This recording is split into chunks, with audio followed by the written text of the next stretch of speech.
Dr. Pinkleton. How are you doing? I'm doing well, thanks. How are you, John? Good to finally get back to doing some interviews. Today we're going to address stress, how it affects us on a protocol, and maybe how we can de-stress a little bit.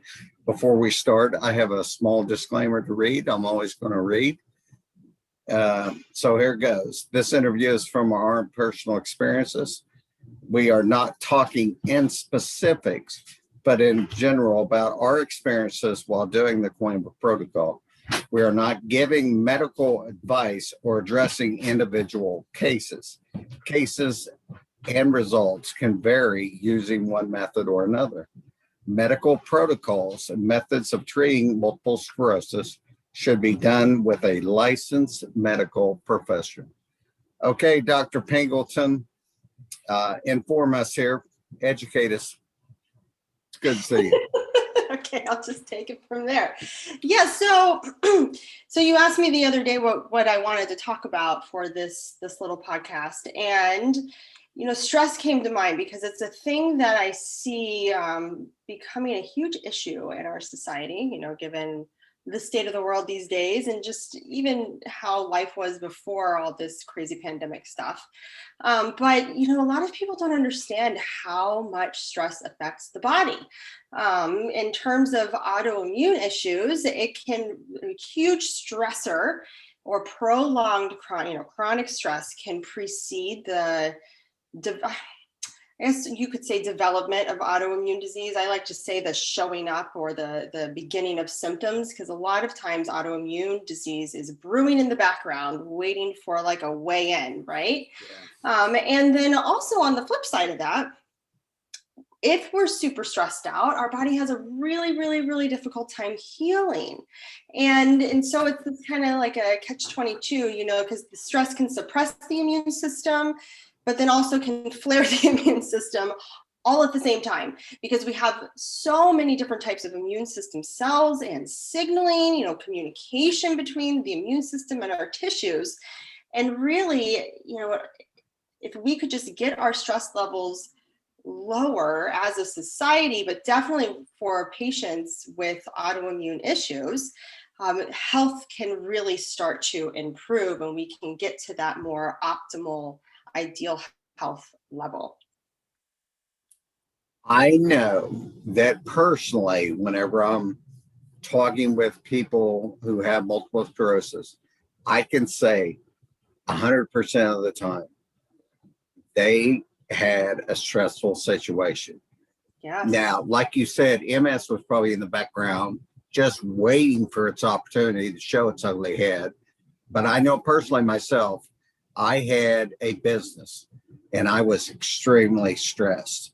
And now I rarely get stressed. As a matter of fact, me and my wife were by a gas station over here one day and she was just going off about this. And she finally turned to me and said, "You're not going to get stressed, are you?" And I said, "Nope." She said, "You had MS." I said, "Yep." She said, "So nothing stresses you out now?" I said, "Nope." And that's so true. I mean, but before I was a total stress case. And like I said, 100% of the time, that's what people tell me. I knew one lady that had 2 restaurants. And just thinking of that stresses me out.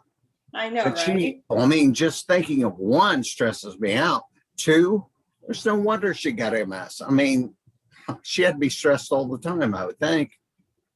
And it's not just about like not being stressed. I mean, life is stressful, right? Like things happen. And in many ways, if we don't have a stress response to some things, I feel like that there's a problem, some type of dissonance or disassociation to the world around us. But the ticket is learning how to be in a stressful moment, feel stress. Okay, this is stressful. I'm not having fun. And then when that stress is done, being able to walk away from that emotional response.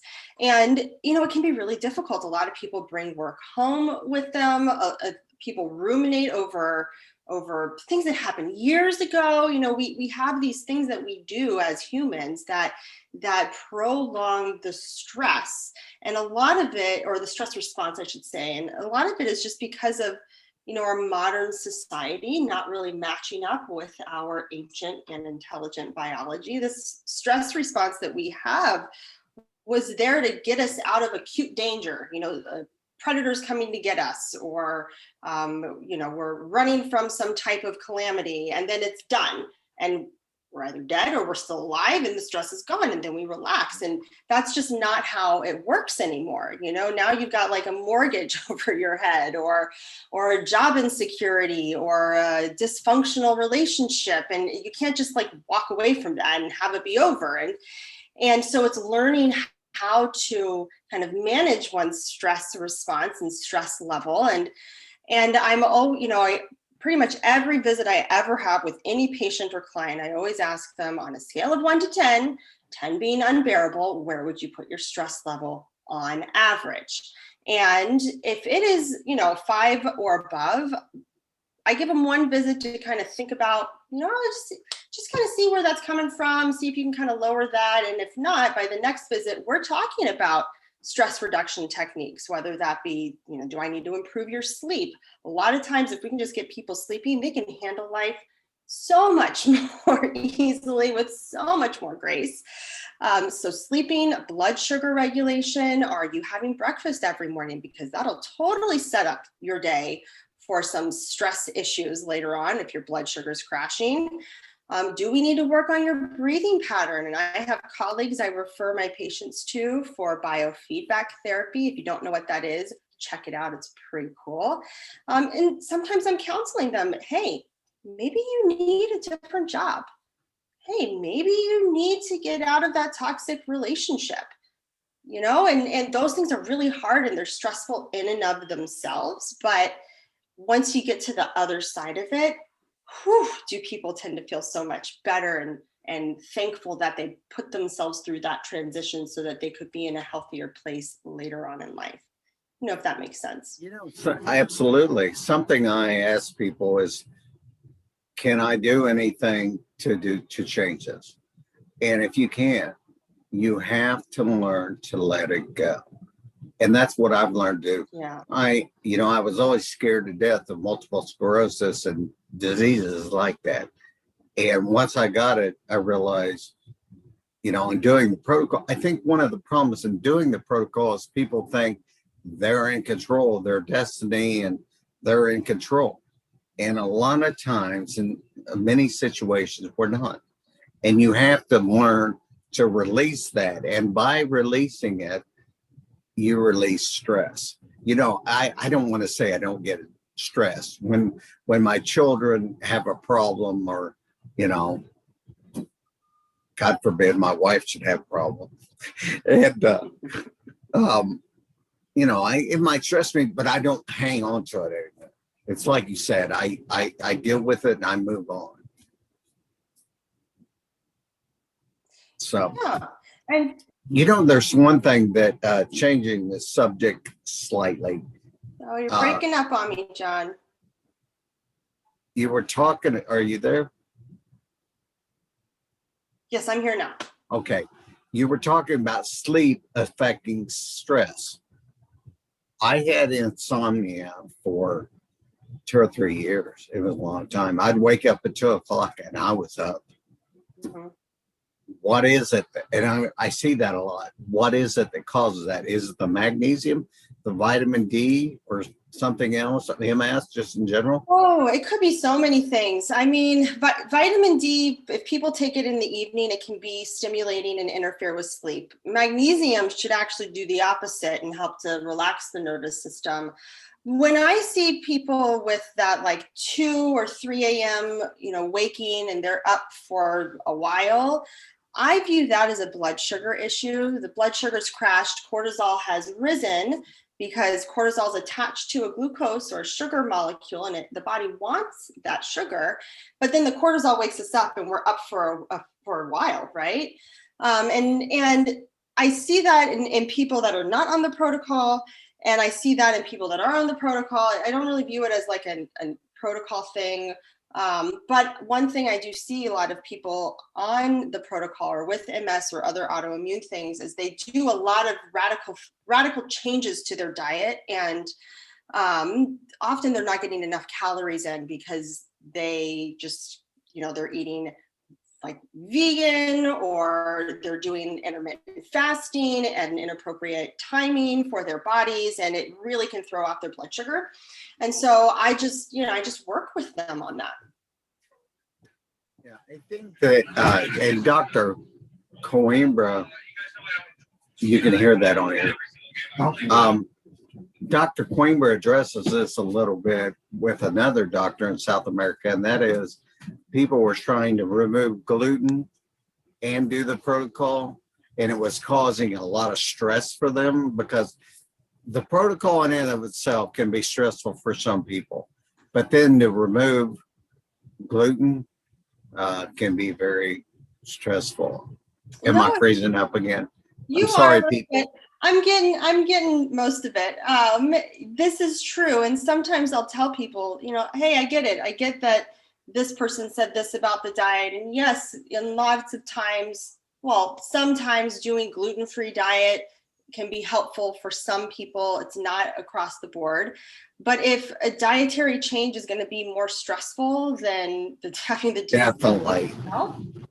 The risk benefit ratio doesn't really line up to make that change. And let's address that later, Exactly. Do one thing at a time. I know for myself, I changed my diet, and that was much more stressful than doing the protocol. Now, I believe in eating right, and I try to eat right, but I'm more regimented about the protocol than I am about my eating. Yeah. That's just me. Yeah. But I think people come from the Waltz protocol, and that's a diet-based, treatment. And, people come over to Coimbra and they think, well, I got to eat this and take this and do this. And they try to implement they try to incorporate the walls with the Coimbra. And for me personally, it was better that I laid one down and did the other one, and then slowly brought it in. And a combination of it, I try to do. Yeah, and that's what I say the same thing is like, the idea behind the protocol, the whole premise upon which it, works is it really removes the need for some of these other diets. And do we need to eat healthfully? Yes. Do we need to eat low inflammatory, foods? Yes, all of those things are true. But we don't need to do walls and Coimbra and intermittent fasting, all of these things.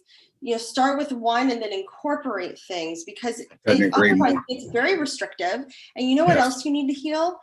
You need nutrients to heal. And if you are consistently nutrient deplete, you're not going to get better.